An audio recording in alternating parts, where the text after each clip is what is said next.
Hello, you're watching Context. I'm Orkan Amashev here, in the business of asking the relevant, pertinent and occasionally the unrelenting questions, all in pursuit of answers that illuminate rather than obscure. Over the past several weeks, Azerbaijani-Armenian engagement has entered an entirely new phase. The intensity and sheer number of meetings involving officials, experts and figures of non-official provenance has been nothing short of staggering. For the first time, the meeting of the Border Delimitation and Demarcation Commissions was held inside Azerbaijan, in Gabala, a symbolic departure from all previous rounds which had taken place along what still remains conditional border between the two nations. The very next meeting is set to take place, of course, in Armenia. On the 22nd of November, Azerbaijani and Armenian experts met in Baku, the first such self-organized expert-level gathering on Azerbaijani soil.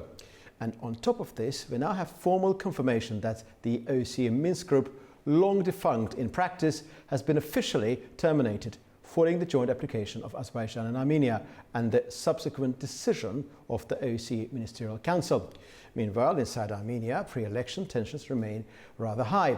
But to unpack all of these developments, to appreciate them in the proper context, today I'm delighted to be joined by Dr. Vasif Huseynov, Department Head at the Center for Analysis of International Relations. Vasif, great delight to welcome you in the studio. Great to see you, Orhan. Thank you for inviting me. Thank you very much. As I mentioned during my introduction, it was very clear a lot is happening. The intensity and sheer number of these meetings is actually staggering. So expert level meeting took place on the 22nd of November in Baku, months after the meeting in Yerevan. Speakers of Parliament are meeting as well. Deputy Prime Ministers met to discuss delimitation and demarcation. What do you make of all of this intensity? Will it lead to substance? Orhan, it clearly shows that we are indeed pursuing on the path of peace between Armenia and Azerbaijan. And particularly since the August meeting of this year, the developments have been only in the direction of facilitating the peace process and making it possible to sign the peace treaty at least next year after the referendum and constitutional change in Armenia. And it is very important to observe that the Armenian side, Armenian government remains committed to this process. And what happened over the past 3 or 4 months demonstrates that both Armenia and Azerbaijan have clearly understood the importance of reaching a peace treaty as soon as possible. And the fact that this is accompanied by both humanitarian contacts, civil society, experts level meetings, and also official meetings. And it is a very big development that for the first time there was an official meeting between the sides on the soil of Azerbaijan. And the next meeting, as you said in the introductory remarks, is expected to take place in Armenia. So all this shows us very clearly that we are indeed pursuing on the path of peace, despite the fact that there are still challenges, but the sides are pretty much committed to this peace agenda.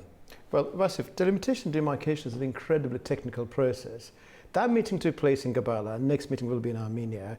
But in terms of actually the next stage, in relation to the question which particular part of that interstate border must be delimited first, what is the objective for the time being? Which section are we talking about? And do you think before we sign the peace deal, certain section will actually be properly delimited, as was the case in April 2024?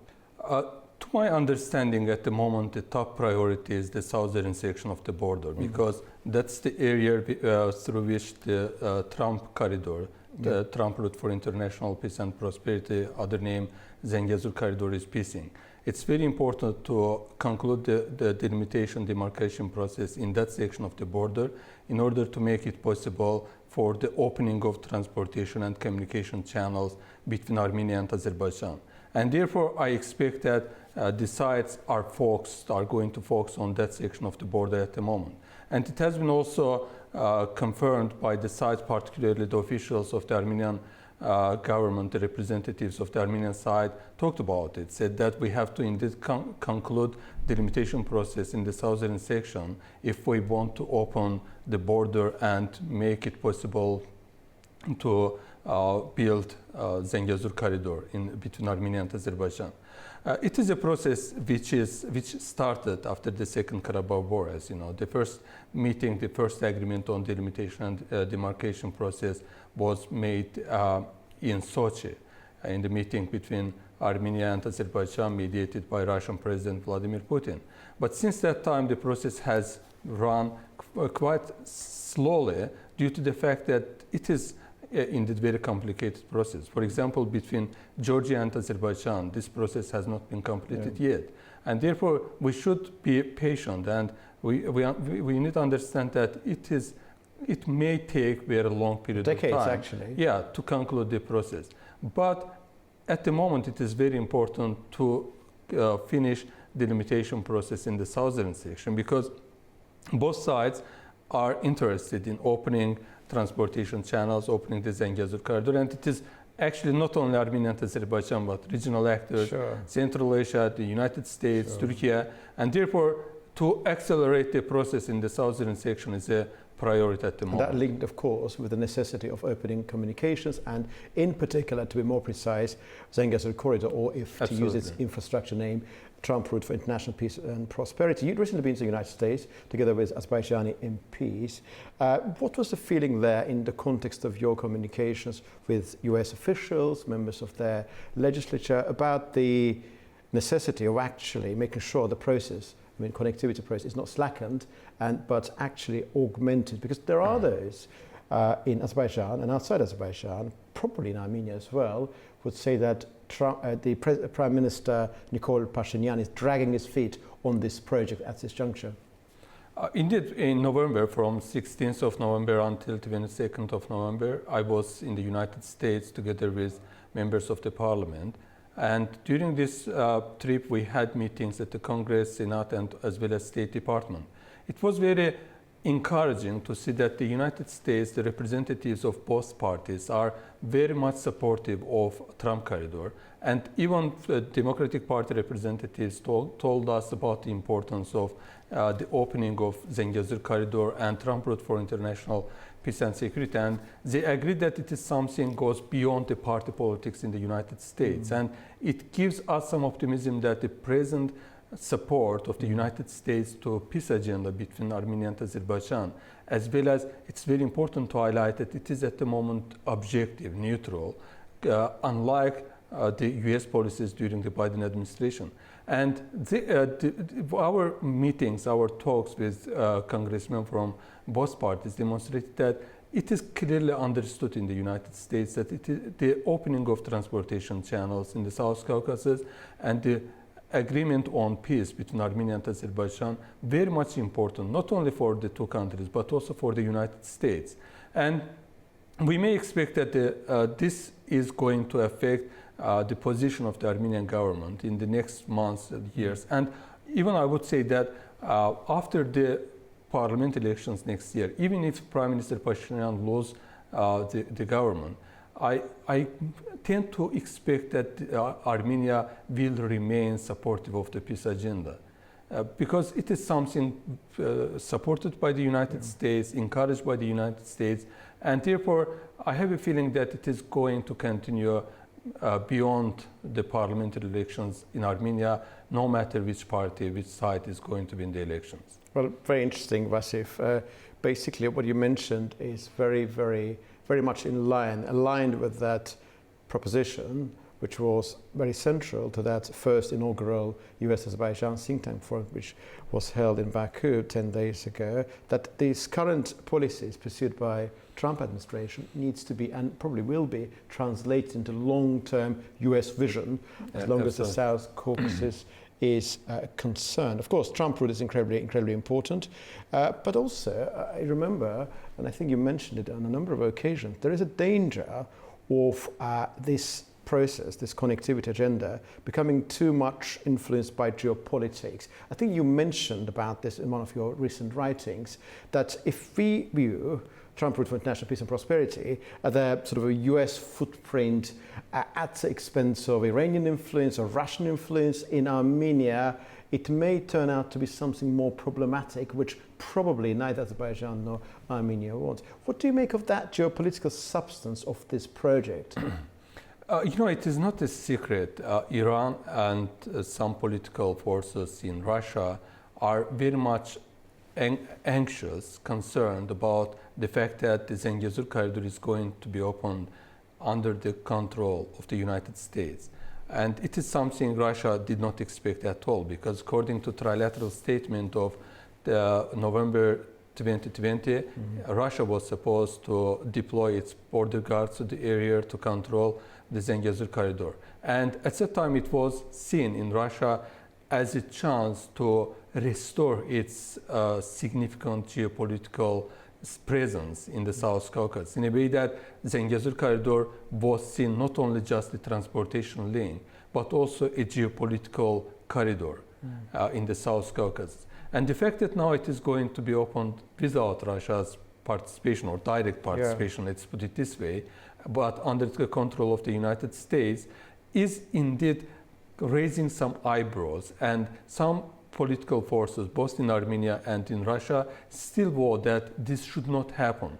And Russia and Iran should find a way to stop it, because those forces do not see Zengezur corridor as a chance for cooperation in the South Caucasus, but rather as a matter of confrontation, a geopolitical confrontation, in a way that the deployment of the United States, even though it is not military forces, the deployment of United States to the area is seen as the decline of Russian influence in the South Caucasus, and in parallel, the rise of the United States in a way that is unprecedented. So in my article, I particularly focused on that point, that we need to make sure that the Zengezur corridor remains a project for cooperation, not only between Armenia and Azerbaijan, but also amongst other regional powers, in a way that it can benefit everyone, both Russia, Iran, and other actors. And it's very important that President Ilham Aliyev of Azerbaijan also talked about Zengezur corridor along these lines, saying that it is not going to create problems for Russia or Iran.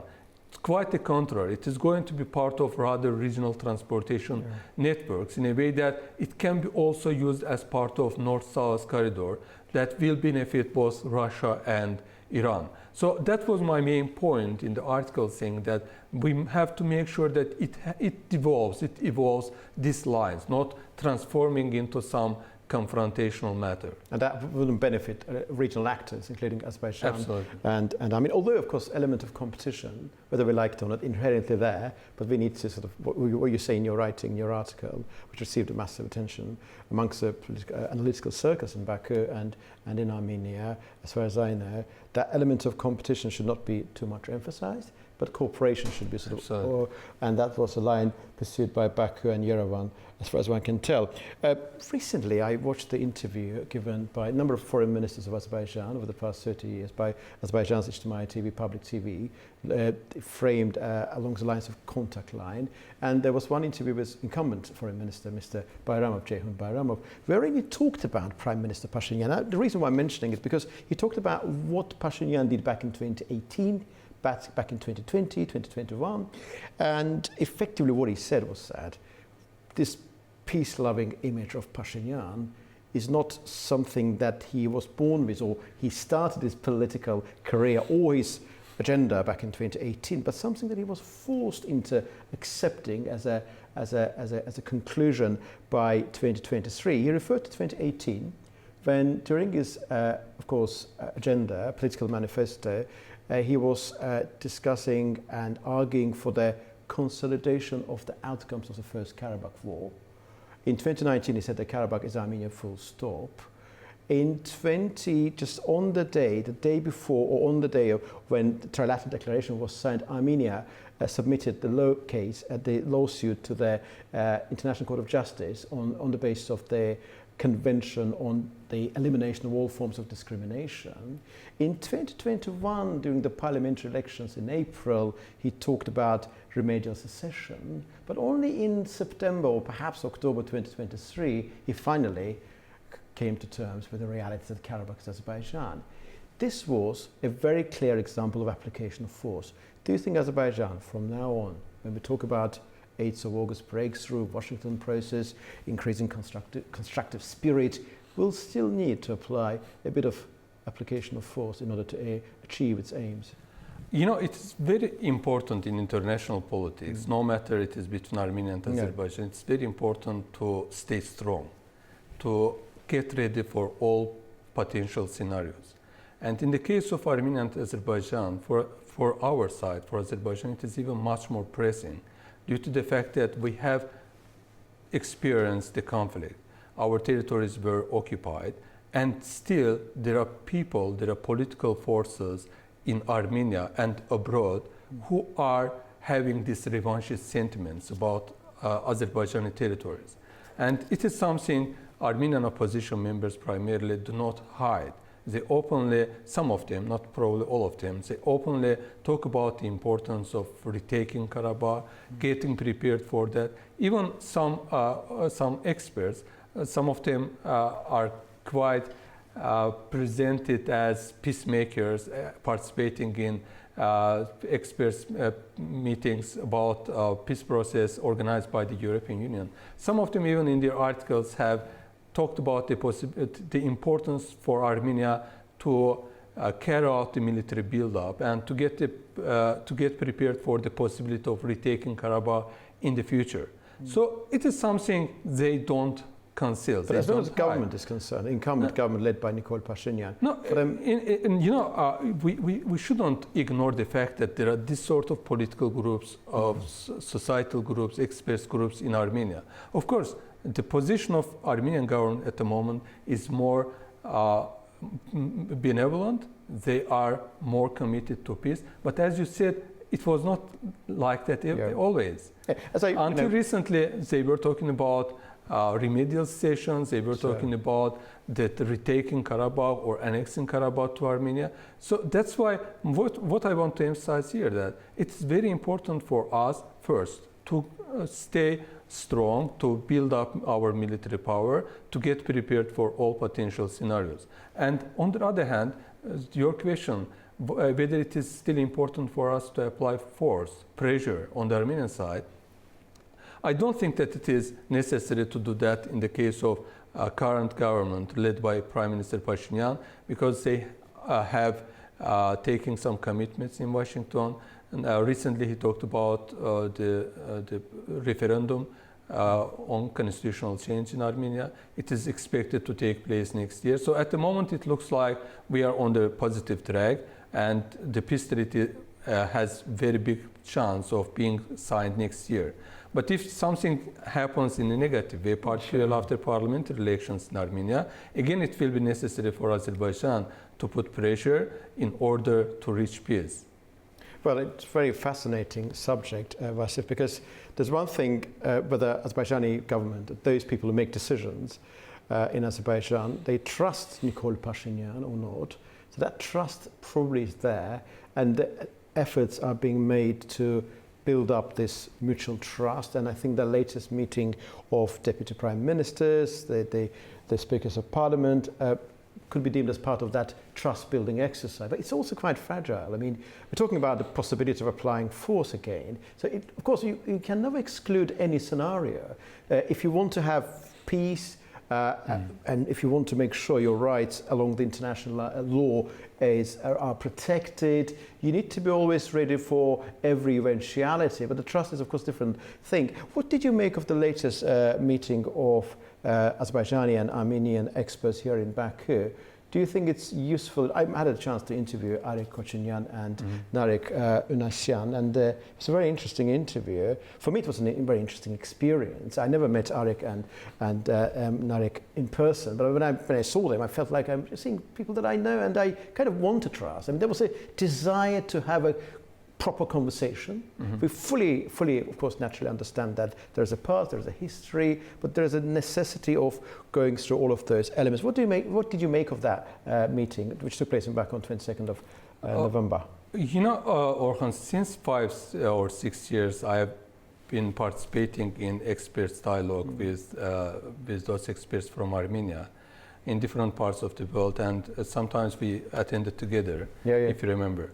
So during all these meetings, we talked about the importance of reaching peace, the importance of non-use of power, and in all those meetings, most of the time, not always, most of the time, the experts from the Armenian side were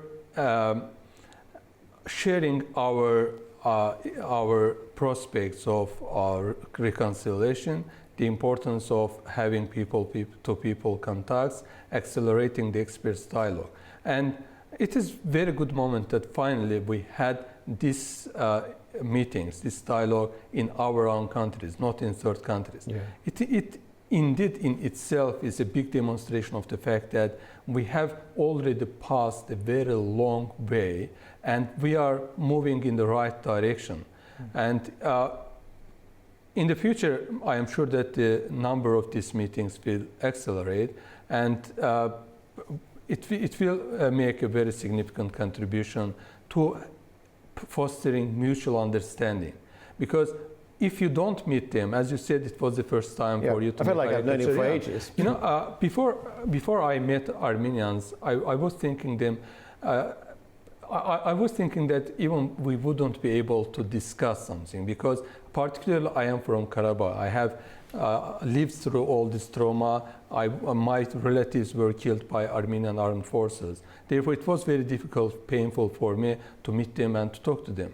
But after it happened, it shows that this sort of dialogues, people-to-people contacts, are very much important in the process on peace and reconciliation.